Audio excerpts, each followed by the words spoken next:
up, y'all? Toya here, and I am back with another video for y'all. Before we get into the video, make sure you guys leave a like, subscribe, and share. So about a month or so ago, I got a comment where somebody was asking me, how do I track mileage? And I actually wanted to do a little bit more research on a few different platforms where you can track your mileage, but I ain't gonna lie, I just couldn't get around to doing it. I've already been using one app since the start of my gig journey, so I figured I might as well go ahead and get into that. And there's another app that I had discovered about 2 months ago, still pretty new to that platform, but I'll still go ahead and discuss the features of that one and tell you the differences between the two. So some people might be asking, why do you have to track your mileage? Why is that important for gig work? The main reason is for your taxes. Now, full disclaimer before I start getting into anything here.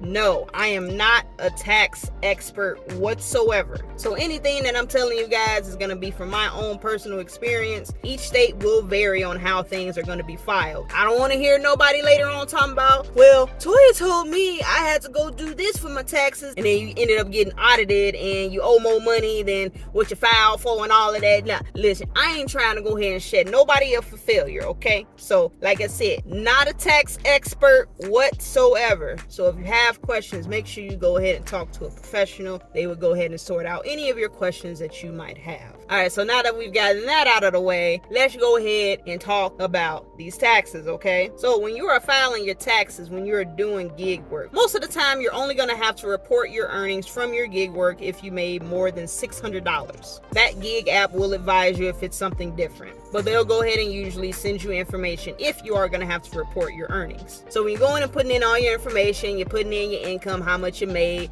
there's going to be another section where you're going to put deductions. So the deductions will either increase the amount of money that you're going to get back or decrease the amount that you owe. So a few items that you can use for those deductions is going to include the mileage that you drove for the gig work, your car insurance, your maintenance on your vehicle. So with a combination of all of that, like I said, that's going to affect how much money you're going to either get back or how much you're going to owe. So when I filed my taxes this year for last year's income, the only thing I had to go ahead and input was Amazon Flex. Amazon Flex was the only gig app I was actually doing towards the end of last year. So I'm putting in my earnings. I'm like, all right, cool. And then I got to the deduction part. And so I started putting in all those items. And when I got to the part where I had to put in the total mileage, man, that made such a huge difference. So trust me when I say this, you have to track your mileage because it can make a huge difference during tax season. Now, how do you track your miles? Well, good news, there's actually some apps that automatically track your mileage, but I don't know how accurate it is. For instance,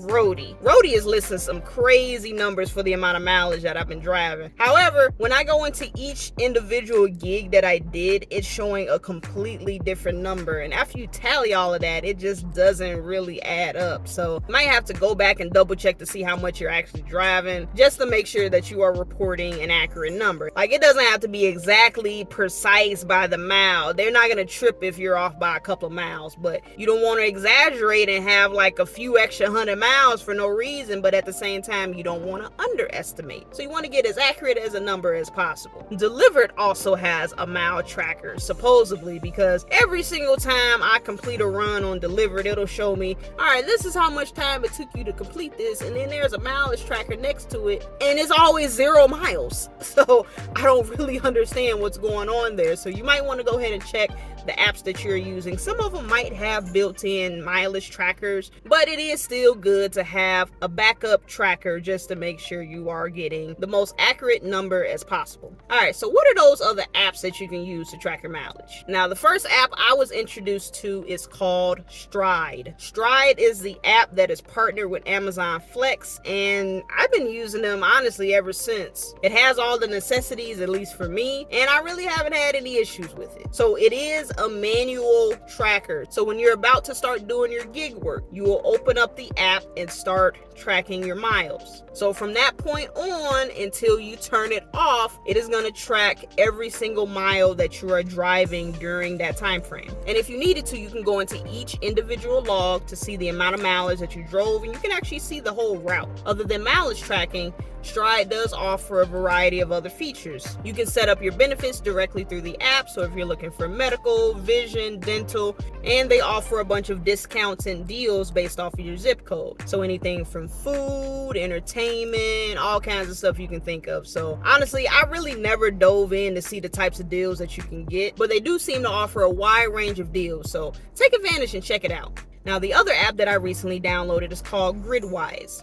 Now, this app has a lot of features that I have yet to unpack, but I'm liking what I'm seeing so far. Now, Gridwise offers you the ability to connect your delivery gig accounts directly to their app. So all of your income from that app is automatically imported into Gridwise. By adding your income, this allows you to track a few different things. Other than checking to see how much money you're making on a weekly or monthly basis, this app will also tell you how much money you are making per mile. Now, this part I'm still trying to fumble around with because the mileage, I don't know if the mileage doesn't automatically transfer into Gridwise or you just have to manually input it, because since I've been using it, no mileage has been coming over into Gridwise at all. So maybe it's a setting I gotta check, I'm not sure. But you do have an option to just track the mileage just how you do with Stride. Turn on tracking and then turn it off when you're done. And just how Stride does, they do offer different benefits that you can sign up for directly through the app, and they offer a variety of discounts. Now, there is a paid version of Gridwise. Now, I don't know to the extent of every single thing that is offered in the free version versus what's in the paid version. But I did see that there's a feature that could be very beneficial to people who do rideshare. So if you're doing Uber, Lyft, anything like that, there is a feature that'll tell you like, hey, this is going to be a hot spot for pickup, so maybe you can head over to that area. So I'm assuming that can be anything from airports, maybe train stations, maybe there's a concert in the area and that venue is going to be super busy, a bunch of people looking for rides, stuff like that. So that might be something you can look into as well if you are a person who does rideshare. Now, again, these are the only two apps that I personally have experience when it comes to tracking your mileage. Now, especially for those paid versions, like I said, I don't know what type of features that they offer that aren't offered on free versions, but I can assume that there's going to be a lot more automation, a lot of things that you don't have to just manually turn on or manually enter. So you can weigh out like what works for you. If you want something that's more automated, maybe something that's a paid version that might work best for you. If you're okay with the simplicity of an app like Stride, for instance, where you can just turn on when you're driving and then it tracks all your mileage and that's all you really need, that might work for you too. Like I said, do whatever works best for you. That's really all that matters. Regardless of the app that you choose, make sure that the most important thing of making sure your mileage tracker, like make sure that's on point. Because like I said, that can save you a lot of money come around tax time. Now, if you're a part-time gig worker like myself, yeah, it might save you a couple $100 here and there for your taxes. But if you do this full-time, this is definitely going to make or break how much money you going to be getting back. It could be a difference of a couple thousand maybe. It just depends on how much you drive. So please, please, please, please, make sure you are utilizing some platform to track your mileage. You have to. This is like one of the things that you have to do when you're doing gig work. But yeah, y'all, that's pretty much all I got for this video. I am curious to know, what tracker apps do you guys use? We can make it an open discussion so we can learn from each other. Like I said, these are the only two apps that I know of myself. So if y'all can put me on to something else, I'm all for it. So yeah, let me know in the comments. Let's talk about it. All right, y'all. I hope y'all enjoyed this video. I'm going to go ahead and get up out of here. I'm going to catch y'all on the next one. And as always, stay safe out there and keep grinding.